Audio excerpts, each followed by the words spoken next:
পদার্পণ করেছে।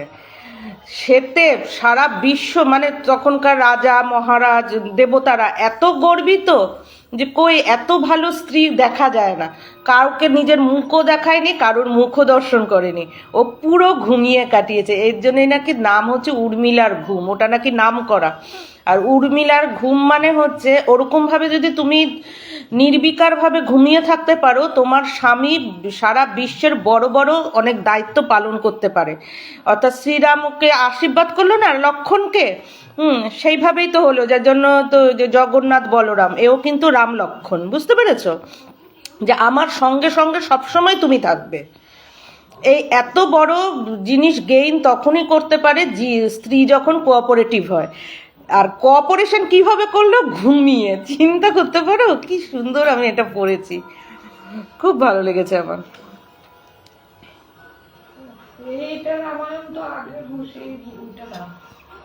তারপরে আর সে কি জানি আরেকটা ছিল, গরুর পাখি সবকিছু ওকে দেখাচ্ছে লক্ষণকে। যখন রাবণ নিয়ে গেছে তখন লক্ষণ বলছে হ্যাঁ এটা এরকম, এটা কি একটু বিস্কুট নেই, আমি খেয়ে ফেলেছি তো। সবকটা তোকে দিয়েছি নাকি আমি? হ্যাঁ তো দিয়ে দে, এত বিস্কুট খাবি না। তারপরে গরুর বলছে এটা কি পায়ের মল টল সব দেখাচ্ছে। তখন লক্ষণ বলছে যে হ্যাঁ এটা আমার বৌদির, সীতা ভাবির। এর তারপর হাতের আংটি সীতা ভাবি। তারপরে একটা নাক ছাবি দেখিয়েছে, বলে কি এটা বলো তো কার, এটা কি তোমার সীতা ভাবির? বলে কি এটা তো আমি বলতে পারবো না। তখন বলছে যে কেন, তুমি সব কিছু বলতে পেরেছো? বলে কি আমি কোনোদিন সীতা ভাবির মুখের দিকে তাকাইনি, সবসময় পায়ের দিকে তাকিয়ে কথা বলেছি। তো এও হচ্ছে লক্ষণের দৃষ্টান্ত। এই দৃষ্টান্তগুলো লক্ষণ রেখেছে।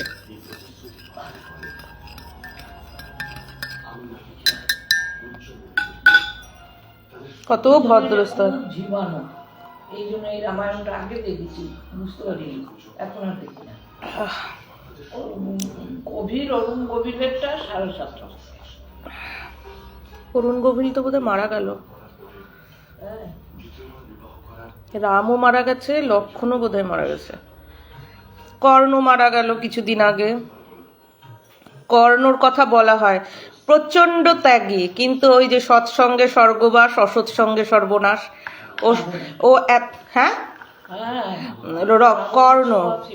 কর্ণ দুর্যোধনদের দলে কেন রইল সেটাই বলছে, যে মানুষ ভালো হলেই হবে না, তোমাকে সঙ্গটাও বাঁচতে হবে, সে পরিজন হোক বা বাইরের হোক।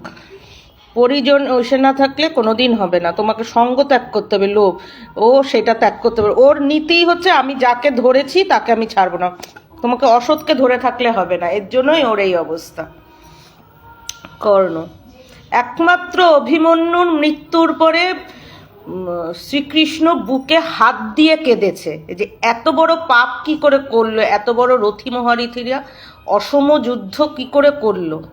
আর একটা শিশু মানে ও তো সন্তান সম, মানে এত কূটনীতি সাংসারিক, সেই কূটনীতি সারা বিশ্বে ছড়িয়েছে, যে শিশুকেও সম্পত্তির লোভ বা কোনো একটা লোভ ত্যাগ করার। হ্যাঁ বলছে যে এই যে পারিবারিক বিভিন্ন ওই মহারাজা বা এমনি সংসার জীবনেও একে চেপে দিই ওরটা নিয়ে নি, এই যে অভিমন্যুর কেস পুরো। গান্ধারীর চোখের জলে শ্রীকৃষ্ণের কি কোন নগরী পুরো মানে ডুবে গেছিল।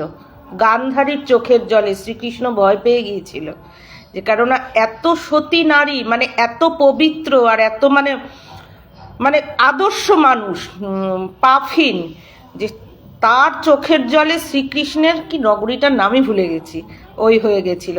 তখন নাকি শ্রীকৃষ্ণর শুধু নিজের যশোদা মায়ের কথা মনে পড়েছে, যে যশোদা মা কিছুক্ষণের জন্য শ্রীকৃষ্ণকে খুঁজে পায়নি, হাহাকার করে উঠেছিল।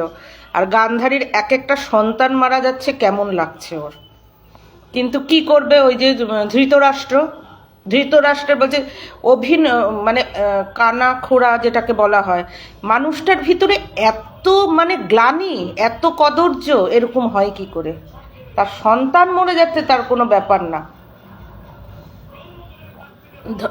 গান্ধারী সবসময় সন্তানদেরকে ভালো সুশিক্ষা দিয়েছে, আর যত এই প্রতিদ্বন্দ্বিতা শিখিয়েছে, মানে প্রতিদ্বন্দ্বিতা শিখায়ও নি, ওদের প্রতিদ্বন্দ্বিতা বা বলে না মানুষের ভালো দিক মন্দ দিকটাতে বলে না চুপ থেকে সর্বান্তকরণে সমর্থন জানিয়েছে হচ্ছে ধৃতরাষ্ট্র। এর জন্যই তো বলা হয় ধৃতরাষ্ট্রের প্রেম অন্ধপ্রীতি, বলে না ও বাবা ও কতটা ভালোবাসে সন্তানকে, বলে একেবারে ধৃতরাষ্ট্রের মতো ভালোবাসে, ধৃতরাষ্ট্রের মতো ভালোবাসে। ধৃতরাষ্ট্রের ভালোবাসা হচ্ছে অন্ধ প্রেম, বলে না অন্ধ সমর্থক, অন্ধ সমর্থক যাকে, মানে অন্ধ ভালোবাসা, মানে তুই যা করবি আমি সমর্থন করি। অন্ধ ভালোবাসাটা কোনোদিন ভালো হয় না, সমর্থন সবসময় এটা অন্ধ ভালোবাসা বলে না, সেই আর কি।